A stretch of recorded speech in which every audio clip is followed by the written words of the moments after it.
এখনো কি skin type নিয়ে কনফিউজ? তোমরা অনেকেই আমাকে মেসেজ দিয়ে বলতেছো যে তোমরা স্কিন কন্ডিশন ফিগার আউট করতে পারতেছো না। আর আমি মনে করি যে তোমরা রং। সায়েন্স বলে যে 4 টাইপ স্কিন আছে। So it's sorted? No, it's not. তো চলো এটাকে স্টেপ বাই স্টেপ ব্রেকডাউন করি। প্রথমে একটা পেন আর একটা পেপার নাও, আর দুইটা জিনিস লেখো, স্কিন টাইপ আর স্কিন কন্ডিশন।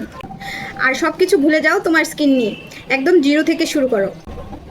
টাইপ 5 তো এমন যে আজ পর্যন্ত কেউ তোমাকে বলেনি, তো লাস্ট পর্যন্ত ভিডিওটা দেখো। So this is day 3 of smarter skin care. প্রথমেই ফেস ওয়াশ করো একটা জেন্টাল ফেস ওয়াশ দিয়ে। অবশ্যই অয়েলি স্কিনের ফেস ওয়াশ ইউজ করবে না, তাহলে রেজাল্ট 110% ভুল আসার সম্ভাবনা আছে। তারপর স্কিনে কিছুই লাগাবে না, no toner, no serum, no moisturiser, nothing. এখন শুধু স্কিনটাকে ফিল করো আর নোট করো। এক্সাম্পল, ফেস ওয়াশ করার ইমিডিয়েট পরে স্কিনটা টাইট লাগছে, আফটার 10 মিনিটস স্কিনটা নর্মাল লাগছে, অ্যান্ড আফটার 1 আওয়ার স্কিনটা কেমন লাগছে। এই প্রতিটা জিনিস নোট ডাউন করে রাখো। এখন আসি স্কিন কন্ডিশন।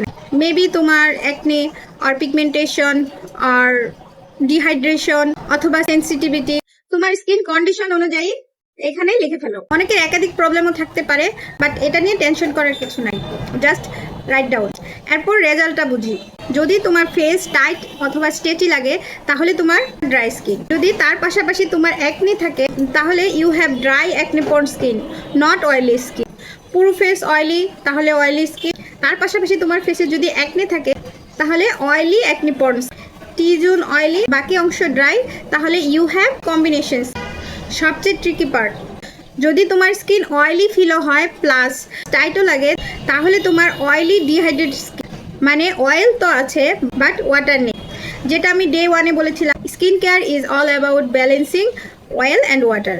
এখন বলো তোমার স্কিন টাইপ প্লাস কন্ডিশন কি? কমেন্টে লেখো, আমি হেল্প করে দেবো। You tomorrow day 4।